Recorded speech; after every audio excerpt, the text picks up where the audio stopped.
My name is Karen J. Brown. I have a staff of mediators who mediate with parents all the time. What we find in a lot of our classes and in a lot of mediation, what we find from parents is that they have this idea that children are so resilient that they'll be okay. You know, I've talked to my child doesn't seem to express that they have any problems, and so they'll be fine. So let me get back here and focus on what I'm going through, kind of thing. And what we find, however, with kids is that, have you ever asked your kid after school how their day was? It was okay. What'd you do? Nothing. That's typically the response. But when you ask very specific questions about things, you tend to get more information from a child than you'd ever want to know.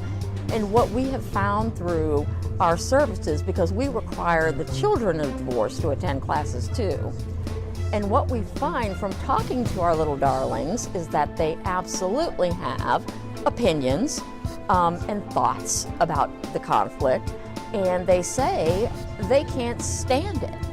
And they wish it would stop.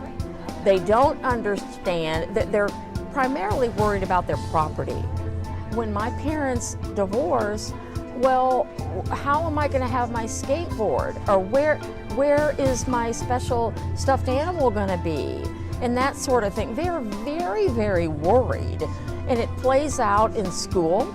You may find kids that are very, very distracted, kids who are falling asleep, talking about how they were up all night because they couldn't sleep because their parents were just screaming at each other at the top of their lungs.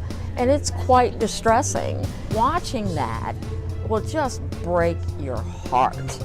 And of course, parents sometimes, when they're so focused on all of the adult things, my gosh, how am I going to afford this? How am I going to pay for this? And oh, my world is falling apart.